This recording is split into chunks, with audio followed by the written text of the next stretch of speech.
Bien, vaya con su Biblia por favor al libro de Efesios, capítulo 5. Efesios capítulo 5, en el Nuevo Testamento, versículo 11 en adelante.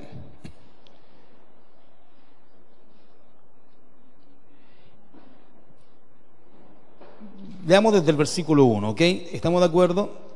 El título del mensaje es Hábitos de vergüenza, hábitos de victoria.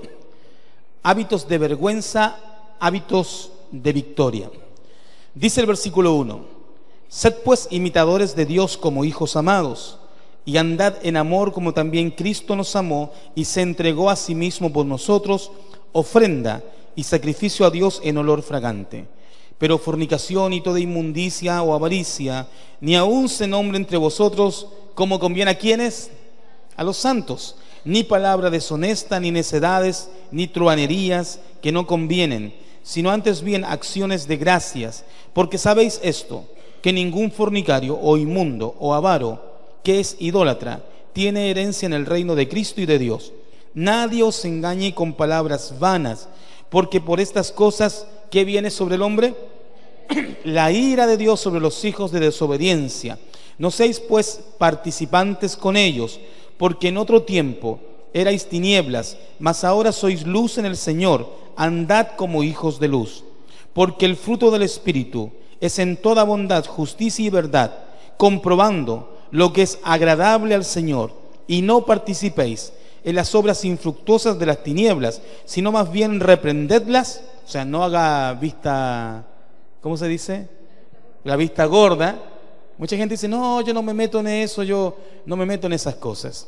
Y miren lo que dice el versículo 12: porque vergonzoso es aún hablar de lo que ellos hacen en secreto, mas todas las cosas, cuando son puestas en evidencia por la luz, son hechas manifiestas, porque la luz es lo que manifiesta todo. Y el consejo de Dios, ¿cuál es?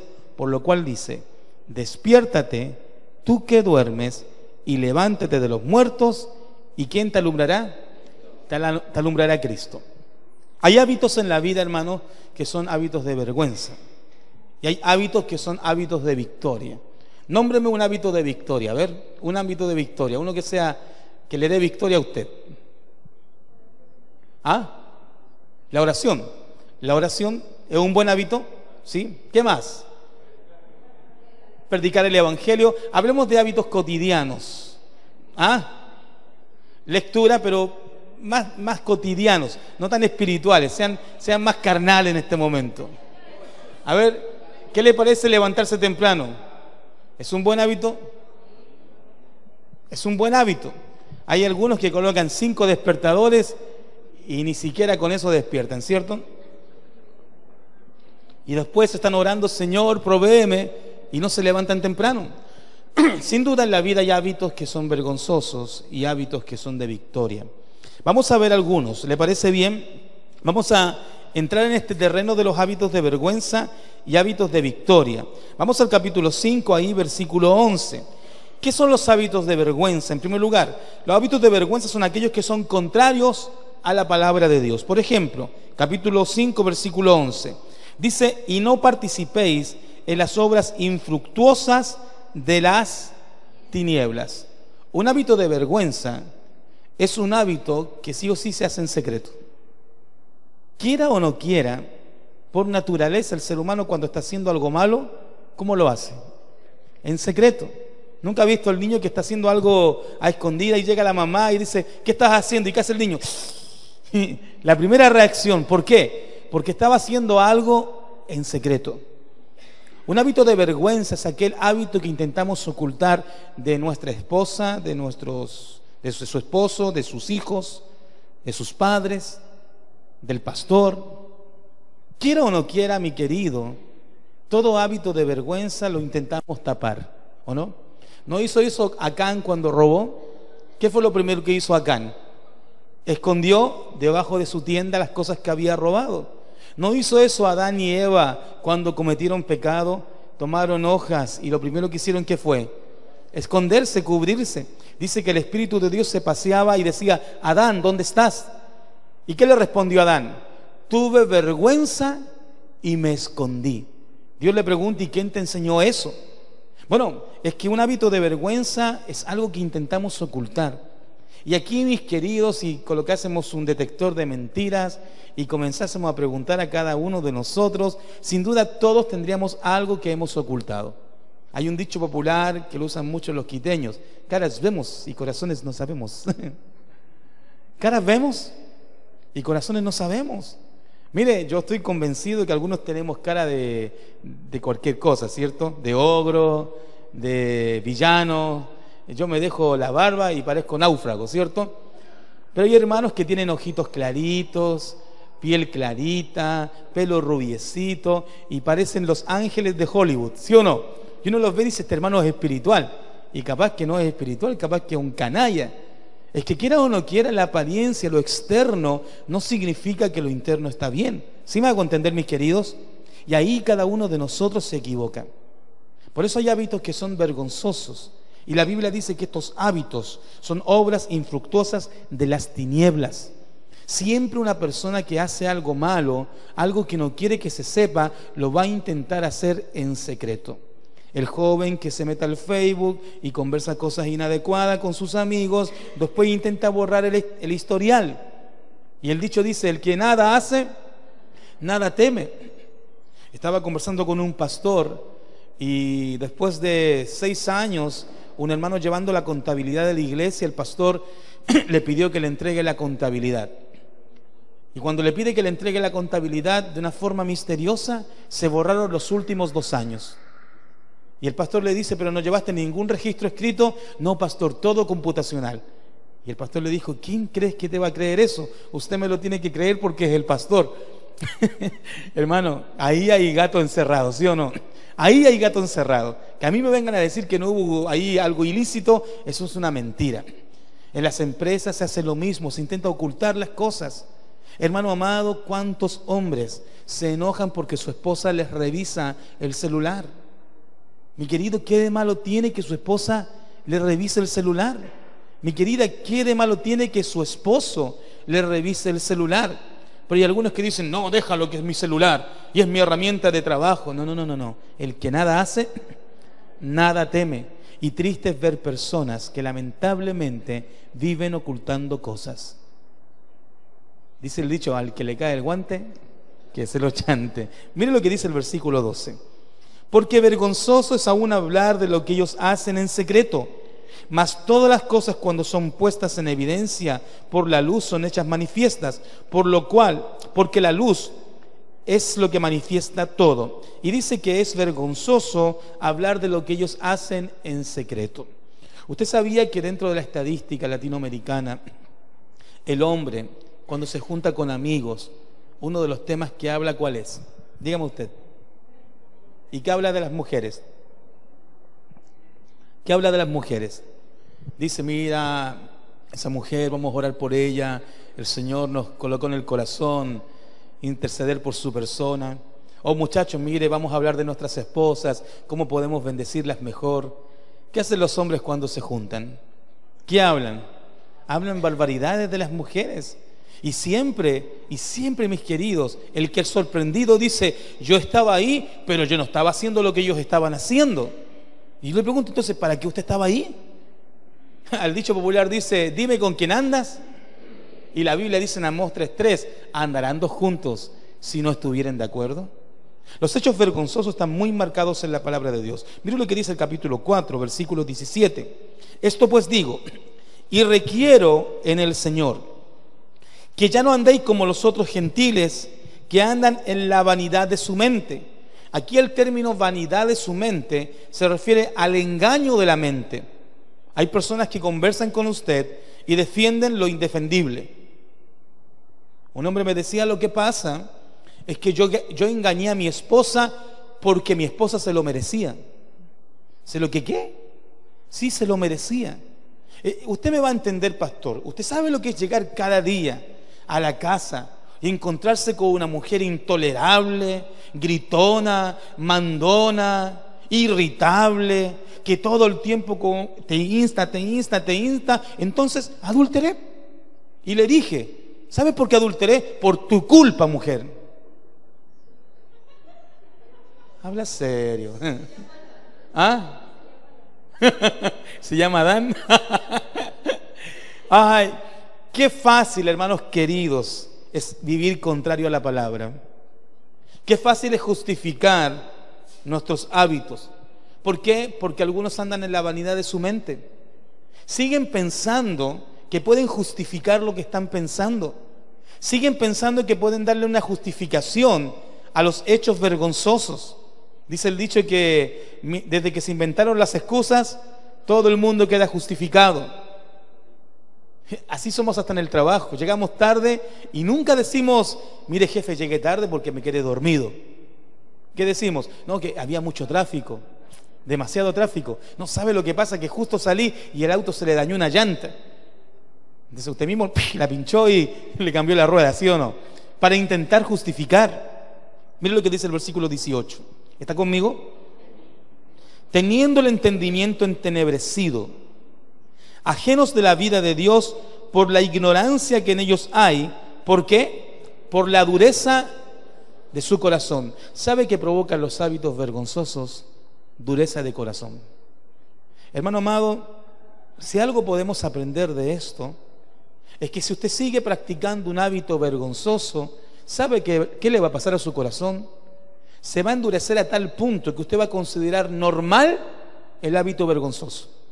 Va a considerar que es algo que usted puede practicarlo sin ningún inconveniente, porque todos estos son contrarios a la palabra de Dios. Y dice que ellos tienen el entendimiento entenebrecido por la ignorancia que en ellos hay, por la dureza de su corazón. El mundo ignora muchas cosas, mis queridos. Yo el otro día hablé de la ley moral, ¿se acuerdan? Que yo hablé del tema de la ley moral, y a mí me impacta la ley moral. ¿Por qué? Porque está el Código Penal, Código Civil, Código Tributario, y el mundo tiene un montón de leyes. Y las leyes en el mundo van cambiando, ¿cierto? Estas leyes se van, yo diría, pasando de un lado a otro. Es impresionante que usted estudia la historia norteamericana y dentro de Estados Unidos en el tiempo de la guerra civil tenía monedas, pero tenían que ocupar el metal para hacer balas. Entonces ellos reemplazaron las monedas por papel moneda. Y ellos hicieron unos pequeños billetes que simbolizaban monedas, como los billetes de $1, ¿cierto? Y estos pequeños billetes tenían impresos los 10 mandamientos. Fíjese, tenían impresos los 10 mandamientos. Ahora, lo único que les falta hoy en día colocar es una mujer desnuda. Porque tan lejos de Dios estamos que nos hemos desviado totalmente. Pero en ese tiempo ellos tenían en el Congreso la Biblia. Tenían en los billetes impresos los mandamientos. Y su billete más conocido dice, en Dios confío. Y curiosamente hoy ellos definen, en Dios confío, en el Dios que usted quiera. Pero en ese tiempo era nuestro Señor. Cuando usted tiene el entendimiento entenebrecido por las obras vergonzosas, por los hábitos vergonzosos, en algún momento esto va a endurecer su corazón. Hay hermanos que han dejado de venir a la iglesia porque están practicando cosas vergonzosas, y cuando converso con ellos me dicen, bueno, ¿y qué de malo tiene que no vaya? Bueno, ¿y qué de malo tiene que no vaya? Cuando usted decide vivir una vida cristiana lejos de Dios, tarde o temprano va a tener hábitos que le perjudiquen. Miren lo que dice el versículo 19.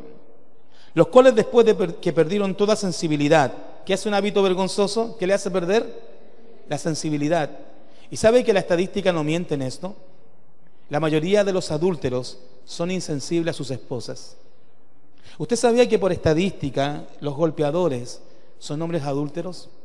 Cuando usted ve un hombre golpeador, es que en algún momento ¿qué cometió? Adulterio. Y no necesariamente adulterio con una mujer. Puede ser adulterio viendo pornografía, puede ser adulterio practicando sexualidad ilícita. O sea, hay varios tipos de adulterio. Puede haber un adulterio donde usted trata mejor a otra mujer que a su esposa, porque hay hombres puritanos y que no son capaces de tener sexo con una mujer porque tienen, entre comillas, moral, pero tratan mejor a la secretaria que a su esposa, a la vecina que a su esposa. Son más gentil con la mujer de la tienda, que no tienen idea quién es, que con la esposa que Dios les dio para compartir el resto de su vida. Eso se llama adulterio, porque el adulterio no solamente tiene que ver con acostarse con una mujer. El adulterio tiene que ver con prácticas que van en contra de la integridad matrimonial. Amén. Y dice aquí la palabra de Dios, los cuales después que perdieron toda sensibilidad, se entregaron a la lascivia, o sea, pasiones desordenadas, para cometer con avidez. ¿Qué significa con avidez? Astutos. La persona que tiene hábitos de vergüenza, como los tiene que hacer en oculto, ¿cómo se transforma? En un experto ¿en qué? En la mentira. Mentira, tu vida siempre ha sido una mentira. Y dicen que la mentira tiene patitas cortas, ¿sí o no? ¿Qué expertos son en mentir? ¿Qué expertas son ese tipo de personas que hacen cosas en secretos y inventan una y otra cosa para mantener sus hábitos vergonzosos? Hermano amado, la Biblia no miente, amén. Y la Biblia me enseña a mí que una persona que sigue practicando hábitos de vergüenza pierde la sensibilidad, su corazón se endurece y comienza a actuar con avidez, con toda clase de impureza. Sabe con quién hacerlo, sabe cuándo hacerlo, cuándo decirlo, cuándo no decirlo, dónde dar la puntada, dónde no dar la puntada. Se vuelven expertos en dar argumentos frente a su pecado. Mire lo que dice el versículo 20, perdón. Mas vosotros no habéis aprendido así de quién.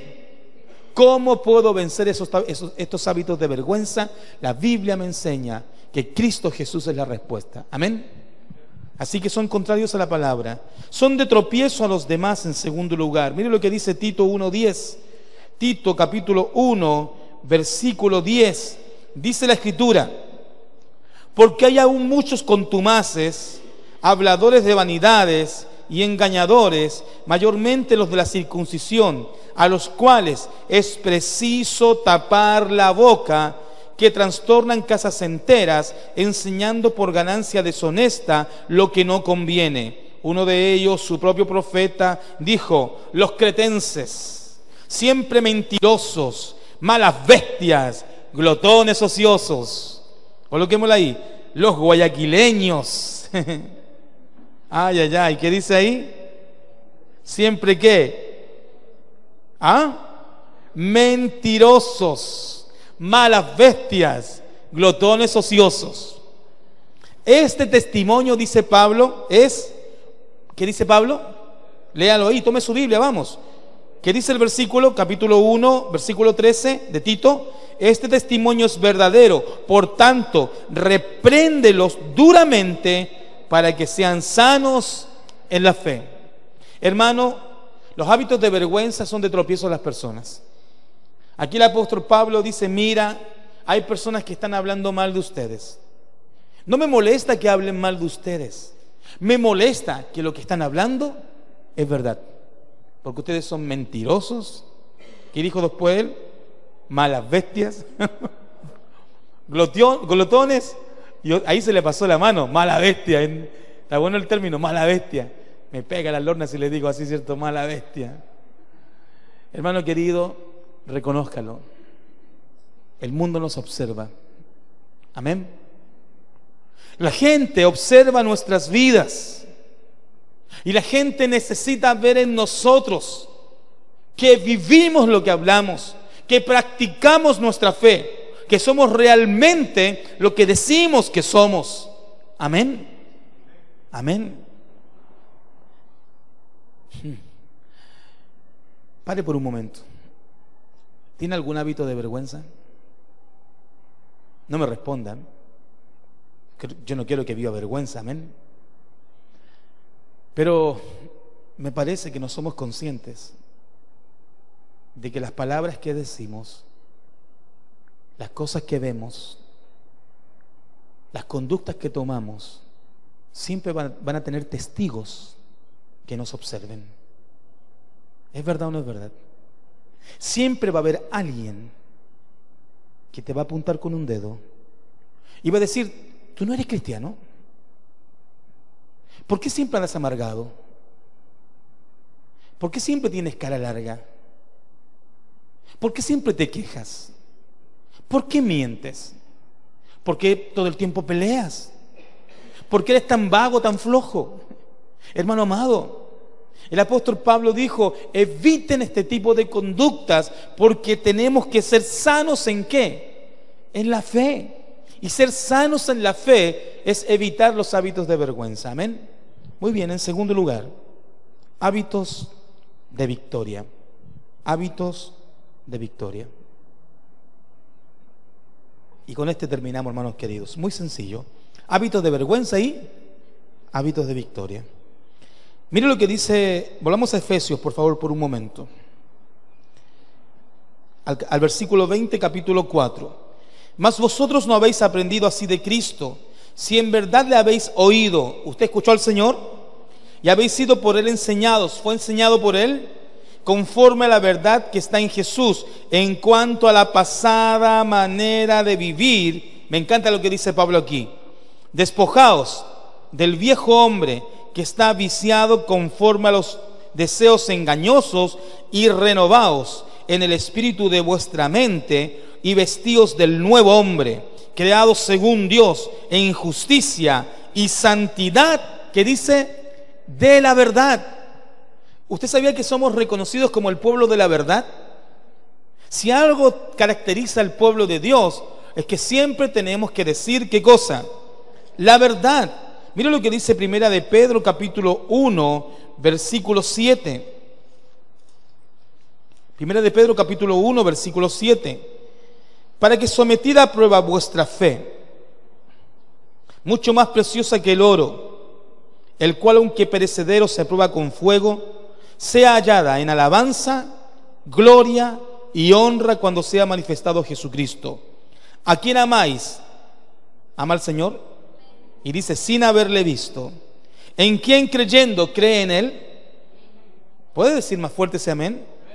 Aunque ahora no le veáis, os alegráis con gozo inefable y glorioso, obteniendo el fin de vuestra fe, que es la salvación de vuestras almas. Yo tengo una fe gloriosa, yo tengo una fe que alegra, que goza, inefable, incalculable. Tengo una fe que viene directamente del trono de la gracia. Y los hábitos de victoria son aquellos hábitos que están radicalizados en un concepto: Jesucristo es mi Señor, no solamente mi Salvador, sino que he decidido darle a Jesús el primer lugar de mi vida. Por eso el versículo 20 del capítulo 4 de Efesios dice: mas vosotros no habéis aprendido así de Cristo. Si algo Jesús hizo en este mundo fue caminar en integridad. Si algo Jesús hizo en este mundo fue dar el ejemplo. Nadie le podía apuntar con un dedo y decirle: usted es mentiroso, usted estafa a la gente, usted dice que cumple con su trabajo, pero usted no cumple con su trabajo. Usted me dice a mí que es cristiano y todo el tiempo pelea con las personas. De Jesús, mis queridos, nadie podía decir nada. Ahora, decían muchas cosas, ¿cierto? Pero ¿qué eran las cosas que decían? Mentiras, falsas. Así que tenemos que hacer una introspección. Pensar por un momento, hermanos queridos, si tenemos hábitos de victoria. Voy a nombrar algunos y espero que esto les sirva. Número 1, disfrute la palabra de Dios. Salmo 19:7. Este es un hábito de victoria muy bueno. Disfrute la palabra de Dios. ¿Qué dice el Salmo 19:7? ¿Lo tiene? Dice la Escritura: la ley de Jehová es perfecta, que convierte el alma. El testimonio de Jehová es fiel, que hace sabio ¿a quién?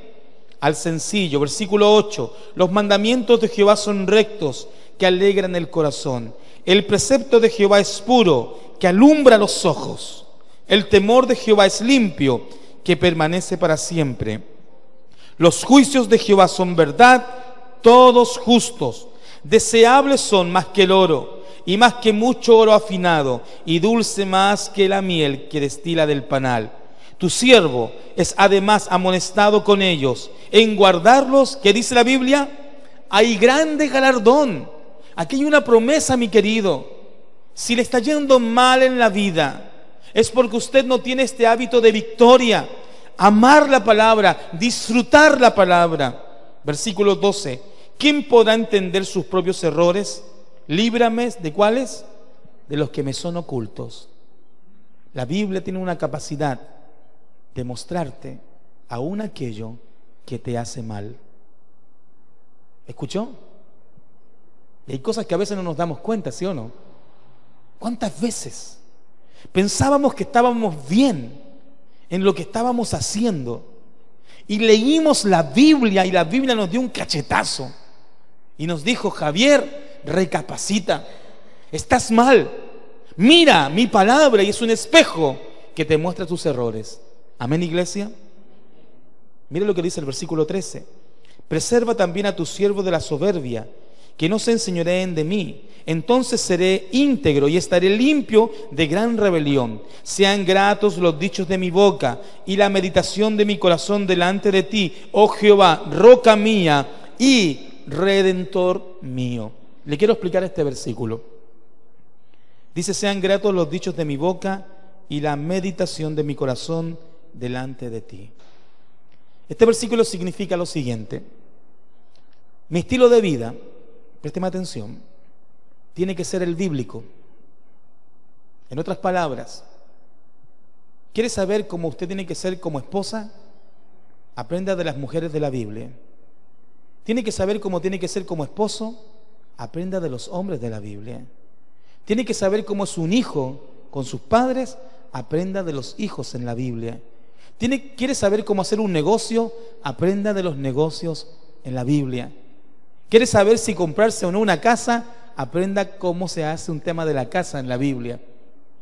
Según los teólogos, en la Biblia no falta nada, absolutamente nada, para el diario vivir. Extraordinario, ¿cierto? Entonces lo que la Biblia está diciendo es que la meditación, el resultado de conocer bien la palabra, me trae como un hábito de victoria tener pensamientos que solamente me lleven a la victoria, no la derrota, no al fracaso, no a la vergüenza, sino ser hombres y mujeres que vayamos de triunfo en triunfo, de gloria en gloria. Eso es lo que Dios anhela para usted y para mí. En segundo lugar, tenga gratitud. Filipenses 4:6. Tenga gratitud.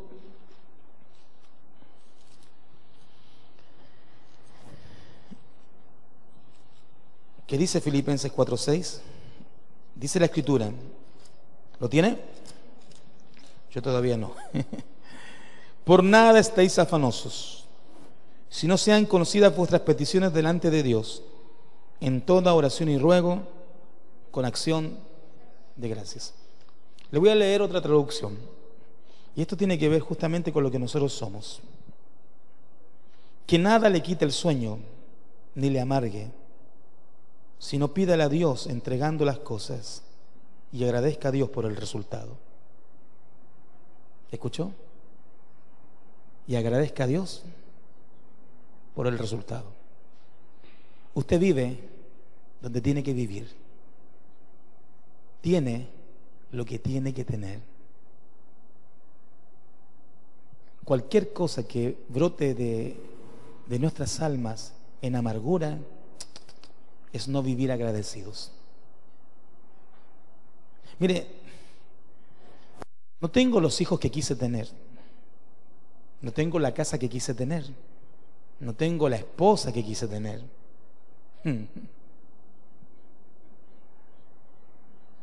Dios me bendijo con algo superior, porque la Biblia siempre enseña en Romanos 12 que la voluntad de Dios es buena, es agradable y perfecta.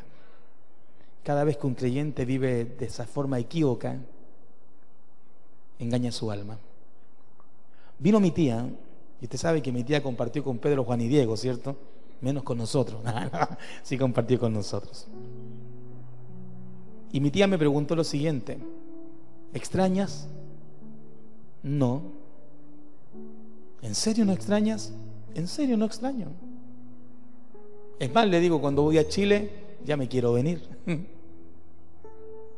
Ya duro 15, 20 días y ya estamos como con Greta sin saber qué hacer. Soy feliz. Me encanta donde vivo. No me gusta el calor. Pero ¿quién dijo que las condiciones tienen que ser perfectas para tu vida? Si esperas condiciones perfectas, no entendiste algo. ¿Sabe lo que no entendiste? ¿Qué significa la gratitud? Porque el que tiene todo no tiene nada por qué agradecer. En cambio, el que vive en expectativa, siempre Dios le sorprende con alguna bendición. ¿Sí me hago entender, mis queridos? Estaba leyendo un reportaje en internet que me fascinó. Un muchacho de origen asiático, norteamericano, no sé si lo leyó, lo confundieron en una redada como traficante de drogas y lo encerraron 5 días la policía, sin comer y sin tomar agua. Llegó un punto su deshidratación que él tuvo que tomarse su orina. Cuando lo sacaron de la cárcel, estuvo 5 meses en el hospital en estado crítico. El joven se preguntaba, ¿por qué me pasó esto a mí? Y sabe que el Estado, después que se enteró de esto, lo indemnizó con $4.100.000. Ay, yo quiero 6 meses, yo quiero. Métanme en la cárcel por 6 meses, ¿cierto? ¿Cuántos estarían dispuestos a pasar 6 meses sabiendo que? Y la reflexión era esta: el joven no sabía lo que le estaba pasando y su tragedia se transformó en alegría. Qué increíble. ¿Acaso no lo vemos en la Biblia? Cuando José fue tirado a ese pozo, sus hermanos lo vendieron, 2 años en la cárcel. La esposa de Potifar, ¿qué hizo? Lo acusó de violación. Ahí está este pobre muchacho que no había cometido ningún error de estos, clamando a Dios. Y Dios nunca deja de lado a aquel que le busca. Para terminar, tenga el anhelo de predicar la palabra. 2 Tesalonicenses capítulo 3, versículo 1.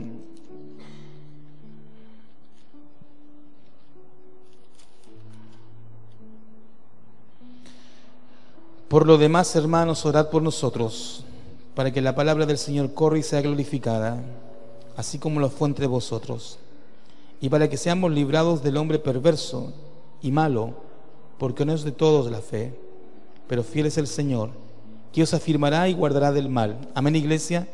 Y tenemos confianza respecto a vosotros en el Señor, en que hacéis y haréis lo que os hemos mandado. ¿Qué le habían mandado? Prediquen el Evangelio. Y el Señor encamine vuestros corazones al amor de Dios y a la paciencia ¿de quién? De Cristo. Présteme atención. Hay una canción que cantamos los cristianos que dice así: ¿qué sería de mí si no me hubieras alcanzado? ¿Dónde estaría yo si no me hubieras perdonado?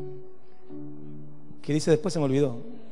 Tendría un vacío mi corazón, vagaría sin rumbo, sin dirección, si no fuera por tu gracia y por tu amor. Solo piensa en esto y con esto terminamos. Yo tengo un hábito de victoria. Yo predico la palabra donde esté. A Pedro, Juan y Diego le hablamos de Jesús. ¿Sabe por qué? Porque yo era un perdido. Yo iba rumbo al infierno. Merecía la condenación y aún la merezco. Cristo me rescató de mi vana manera de vivir. Y créame que mientras mi tía vino, recordé muchas cosas de las cuales Dios me rescató. Y quiero lo mismo para la humanidad. El domingo vino un hombre aquí, un mendigo, ¿cierto? Y él va de iglesia en iglesia pidiendo dinero, lo sabemos. Créame, algunos dirán: pastor, ese hombre siempre pide dinero. Yo lo sé, hermano, créame, lo sé. Pero en Bronzeville, en la iglesia del pastor Carlos Navarro, hay un hombre llamado Max, que era igual que este hombre, y vivía debajo de los puentes. Y el pastor Carlos Navarro lo ayudó. Y hoy Max es el diácono de la iglesia. Y me dice: pastor, ¿sabe cómo me conocía toda la gente? No por mi nombre Max, sino todo el mundo decía el diablo, porque era malo con ganas. Y hasta hoy en día cuando gente piensa: ¿y quién eras tú? El diablo. Ya sí sabemos quién era. Lo único que le dije, por favor, cuando me escribas, no me escribas con cariño el diablo, así todo, que sonaría medio feo. Y este hombre el domingo me recordó a Max. Como iglesia le dimos $40. No tenemos plata para darle. Y créame, salió de sus diezmos y ofrendas. Un hermano me dice, pero pastor, ¿por qué le das 40? Hermano, confíe. Porque si este hombre, existe la posibilidad que esos $40 provoquen un cambio, bendito sea Dios por esos $40. Porque por más allá que él vaya ahí caminando y diciendo, oh, qué bueno, otra iglesia más, él va a decir, pero esta iglesia me dio $40. Y sabe, hermano, yo nunca desestimo la salvación de un alma. Nunca desconfío en el obrar de Dios en una persona. Usted puede estar vestido con saco y corbata y necesitar de Cristo más que un mendigo de la calle. ¿Por qué? Porque yo estoy convencido que un hábito de victoria es compartirle a otros que Jesús transforma vidas. Amén. ¿Sabe? Y es lo último que le digo. Hay una película que se llama Asunto de Fe. Véala. Búsquela, es extraordinaria. Es más, estoy pensando en presentarla en la iglesia en una noche de película. Es increíble. Y el pastor de esa iglesia era un narcotraficante, drogadicto. Y al final terminó haciendo una mega iglesia. Y yo pensé que la película era una recreación y al final muestran que es de la vida real. Y sabe, curiosamente, y yo me largué a reír, el pastor cuando lo mandan a ese lugar, el templo era muy grande. Un amigo le decía, ¿no crees que es un templo muy grande para ti? Y yo me puse a llorar. Llegó el invierno y tenían el techo roto y se les inundaba la iglesia. Y el amigo le dice, mira, el techo roto, ¿no crees que es muy grande para ti? Y él le dijo, Dios me colocó aquí. ¿Qué quieres que haga? ¿Que le diga a Dios que se equivocó? Estoy esperando su respuesta. Así que dejemos que Dios obre. ¿Sabe qué fue lo curioso? Que el hombre restauró el templo. Dios le dio todo el dinero para hacerlo. Rescató cientos de personas de la calle. Muchos llegaron a Cristo. Y un año después que terminaron el templo, ese pastor murió. Y eso me hizo pensar a mí muchísimo. Toco madera.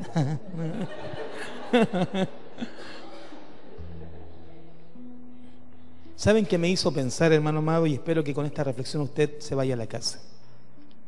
¿Cuál es el propósito por el cual tú estás en esta tierra?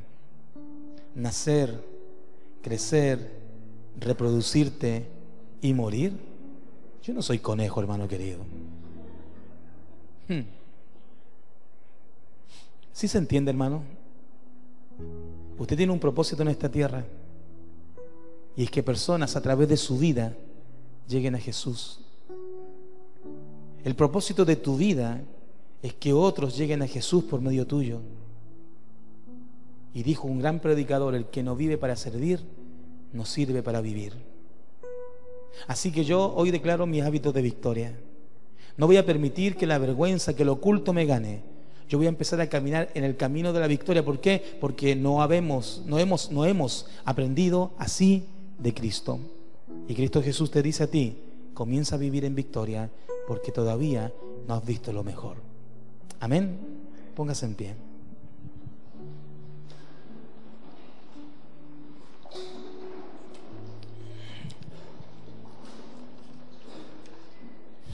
Padre,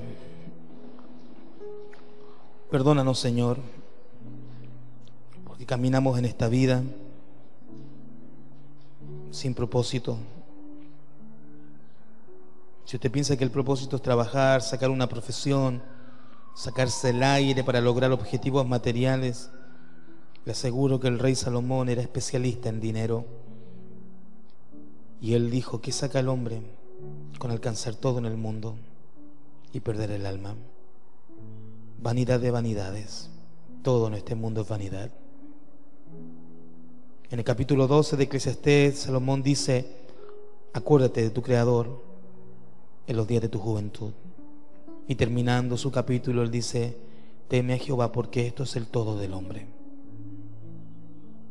Si algo hemos aprendido el día de hoy, es que el mayor hábito de victoria es decirle al Señor: Señor, usa mi vida. ¿Quiere que su vida tenga un propósito? Comience a encontrarlo. Y dígale al Señor: no quiero vivir en este mundo sin propósito. Quiero ser un hombre que realmente cambie. En el fondo, vivimos a la defensiva, cuestionando, analizando, y la vida se nos pasa, nos hacemos viejos y vamos a morir. Así que, Padre, en esta noche yo te clamo con todo mi ser que nuestros hábitos cambien, que nuestra vida cambie, que seamos diferentes al resto del mundo. ¿Cuántos quieren tener hábitos de victoria? Amén, Señor. Tú conoces el corazón de cada uno de nosotros. Tú eres el que nos perdona y te damos lo mejor de nuestras vidas. Padre, bendice las ofrendas, los diezmos, que cada uno dé con su corazón. Somos una iglesia que no exige, simplemente que hace hacer una reflexión de que Dios tiene reglas y el que cumple con Dios es bendecido. Pero cada uno delante de ti, que dé con abundancia y que dé con gratitud. Señor, tú eres bueno, maravilloso. En el nombre de Jesús oramos. Amén y amén.